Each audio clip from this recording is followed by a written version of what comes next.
Welcome, everyone. We are here for another episode of Indie Reads Aloud, and today is a really super special episode for me. Um, Today, our guest is Shannon Waite, and Shannon and I met a long time ago in a critique group, which was super fun because I got to see her writing career as it was just beginning to evolve. Thank you, Shannon, for being here. Yeah, I'm really excited to be here. Thank you for having me. You're so welcome. I'm so excited for you. You've really done some amazing things with your writing. Um, I can't wait to share this stuff with everybody. But before I do that, I want to tell everybody a little bit about you. Yeah. Shannon Waite writes stories about norms, characters who break norms, and society's wounds. They're always contemporary, often transgressive. Her debut novel, Raising Women, is an interactive novel in which readers make self-destructive decisions that explore the wild that is growing up girl. We're going to read a little bit of that today. It's very exciting stuff. Her short fiction has been published in many, many different places. You can see a list in the show notes where you can find her publications as well as her awards. She has two bachelor's degrees in English and creative writing from Oakland University in Michigan and a master's in teaching and curriculum from Michigan State University. And she teaches here in the Detroit area. So we are super, super happy to have you, Shannon. Thank you so much. So you're a teacher. You're an English teacher. You impart the great wisdom of the written word to people younger than you. How did you decide you wanted to write for yourself? Well, I decided that long before I started teaching. I I've been a storyteller my whole life. I remember my parents taking my sister and I to Florida to Disney World when we were young. I was maybe, 8 or something, and I asked when we could go back to the house, my aunt's house that we were staying at to write.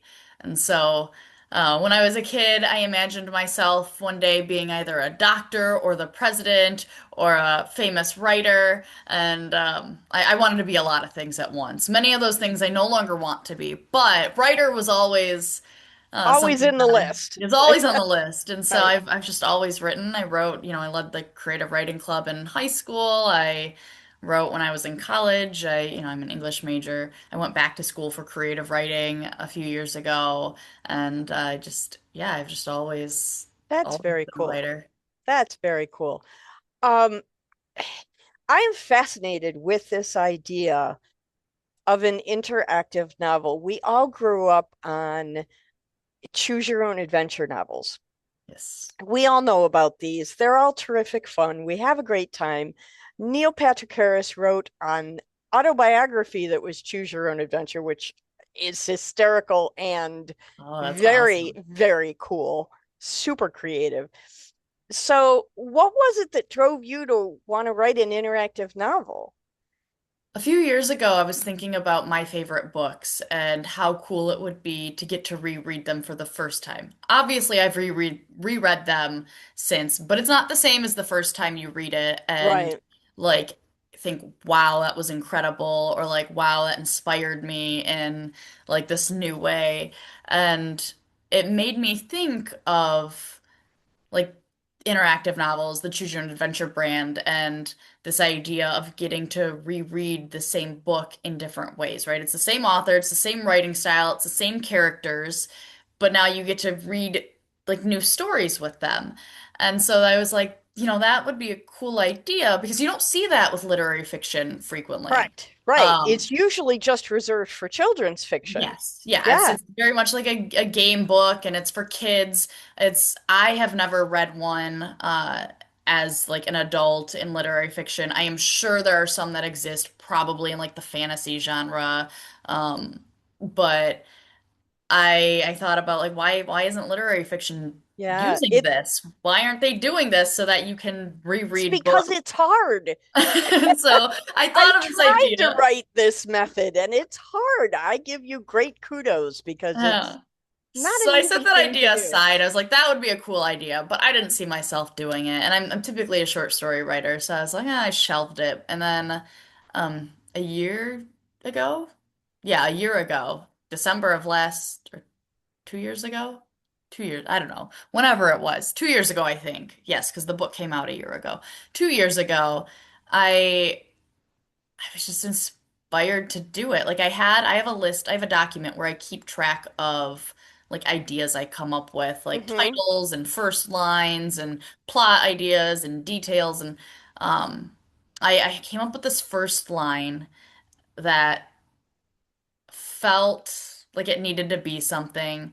And I looked at my list of titles and I found the title that I wanted to match it with, and it just made sense. And just made sense to do it as an Just interactive novel. And I just decided to do it. I don't know. Like it was and then it very, happened. yeah, it was just very spontaneous. And then I wrote probably 75% of it in like 2 weeks. And Wow. then I set it aside for a little bit. And then a couple months later, I came back to it and finished it. And then I spent a few months just like revising it and editing it and, I putting am different so editors and I'm so fascinated by this. This is so cool. I've not had a chance to read it yet. I do have a copy. But I have 287 books on my TBR. So I did push it to the top of the list just because this is such a fascinating concept. Thank Would you. you read a little bit for us? But before you do, I almost forgot.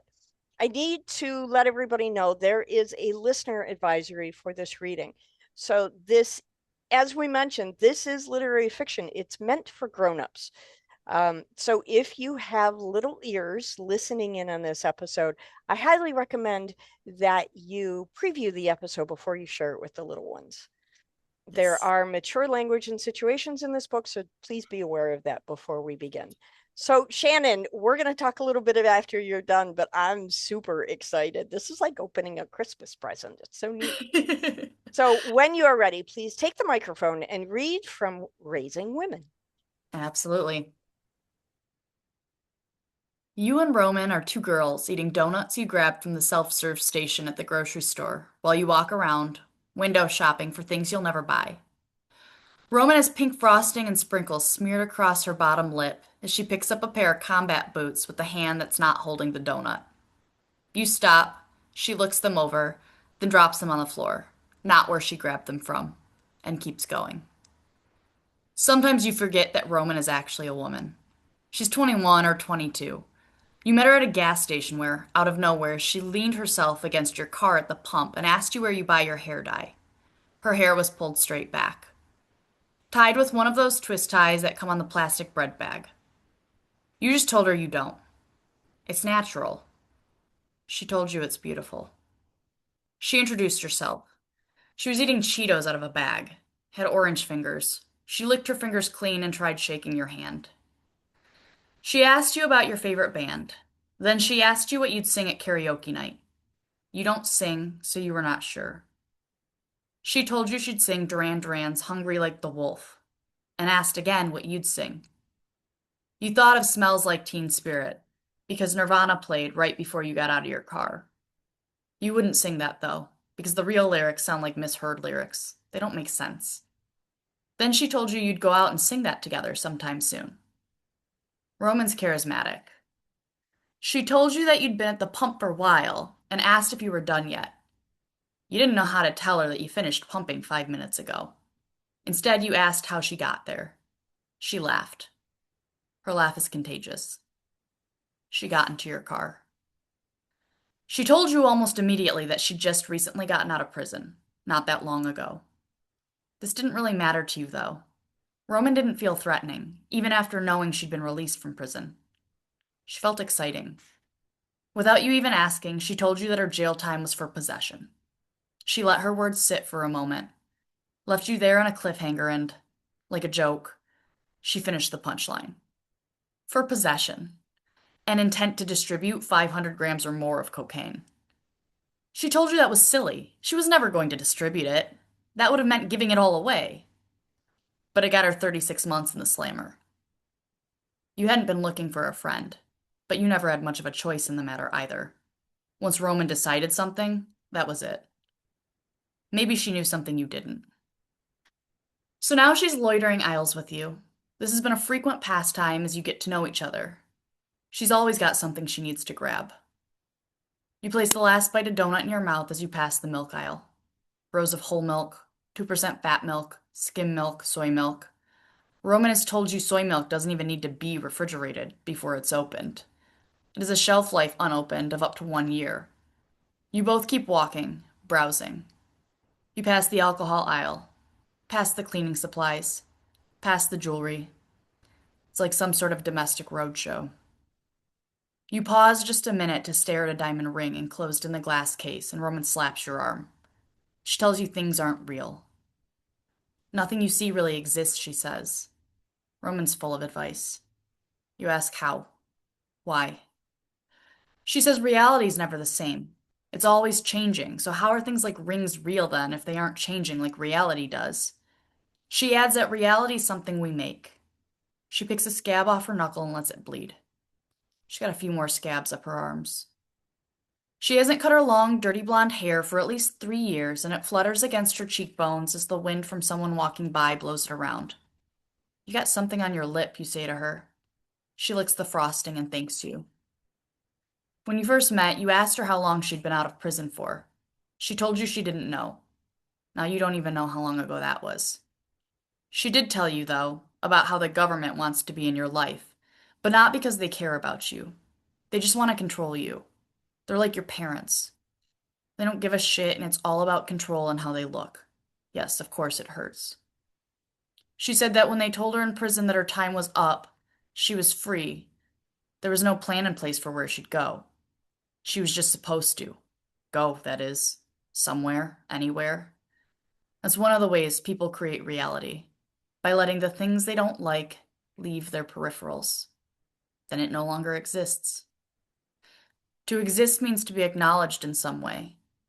This is why you throw decomposing meat, moldy sourdough, and snot-dried tissues in the trash.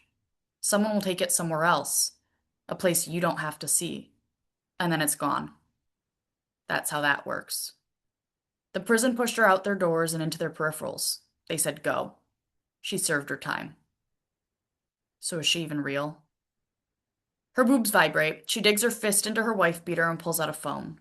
It's the man who picked her up from prison calling her. He's asking where she's been. She's not sure. She's sorry. Maybe she knows, but she might be wrong.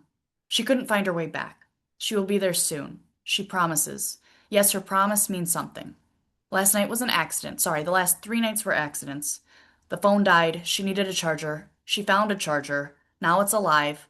She can come home. XOXO. She pulls 2 suckers from the shelf closest to the exit and shoves them and her phone back in her bra. Since you've met, she's been on and off living with the guy who told her to get in his car when prison let her free at 2 o'clock in the morning. She didn't really have any other option. Besides, he had a dry nose and a bloodstain above his mouth. Just how she liked it.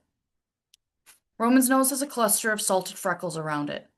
They might be real, they might be tattoos, you don't know, but she scratches at them constantly. She glances sideways at you and raises her thumb up to your mouth so she can wipe some sprinkles off your top lip. You don't ask if you're going to pay for the donuts. The alarm does not buzz when you leave. You're only 16. She asks you, "Can I take you to the church I stayed at last night?"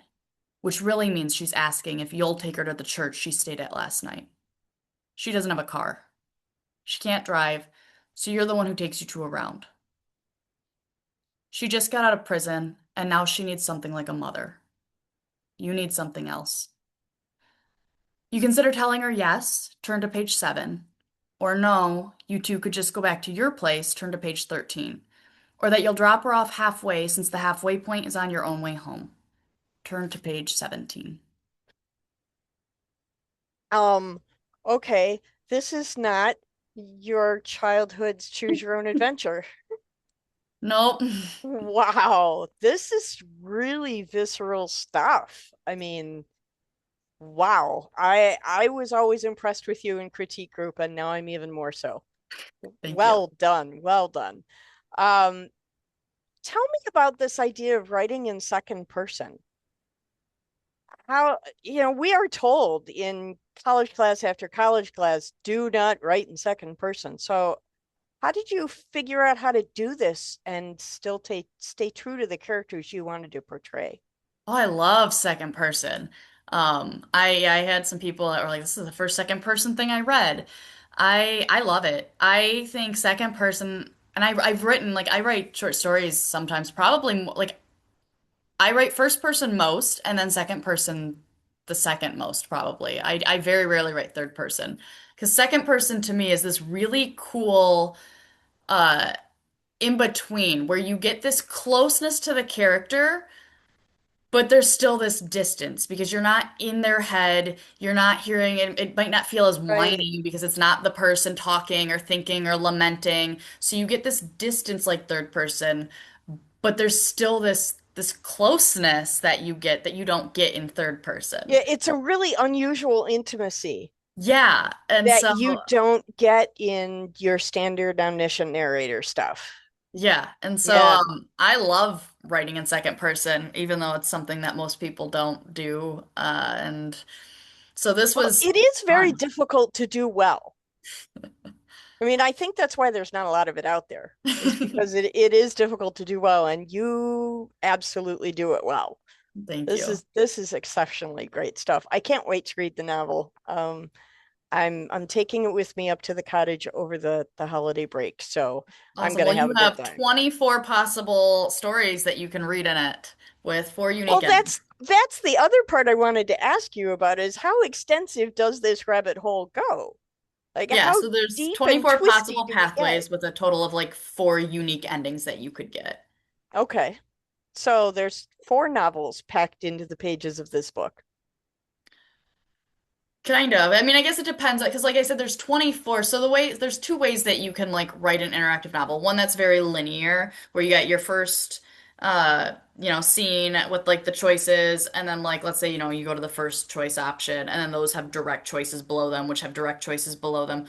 Or you could do it the way I did it, where you got your first scene with the choices, and then, one of those choices has choices, but like one of those choices was also a choice option in like some other scene over somewhere else on the tree. So there's And a lot so of fun overlap so then. yeah, some of the scenes show up in multiple pathways, which is why there's able to be like 24 pathways, but then at some points they converge back to like one of the same Okay. ending that a couple of the other pathways also have. So there's 24 ways you can get to a total of like the four endings. So it's a Um, lot like a prairie dog home, right? Where there's a yeah. bunch of little tunnels, but there's only four entrances or exits. Yeah. Yeah. So like you Very can cool. reread it 24 times. Although if you reread it 24 times, there's going to be a lot of the stuff you would have already read, but then you're either reading them in different orders, so it like, Yeah. understand it in a different way, From or different perspectives. Sure. yeah, or there might be a scene or two in there that you hadn't read before, even though you read a couple of the other scenes That's already. very cool. That's So very yeah. so one last question before we wrap this up. Um, how long did it take you to map this all out before you actually got to start doing the writing? Ah. I mean, did you have like post-it notes all over your wall? How did you I do that? no, I had a piece of paper and it probably took me I don't know, 2 days. Like it really, so you definitely have to map this. So I mapped it, but it was just like I wrote a one sentence, two sentence like summary of what like the main thing that was happening in each scene was. And so, I labeled them all because obviously when you're writing it, you don't have page numbers to jump to yet. So Sure. like each section was given a like label. So, the section one is 1A. And then the three choices that I just gave you were labeled, 1B, 2B, 3B.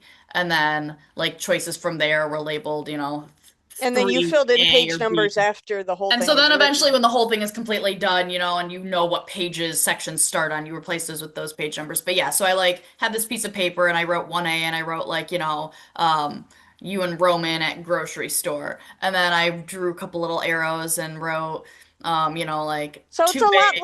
it's a lot like flowcharting then. Yes. And Yeah.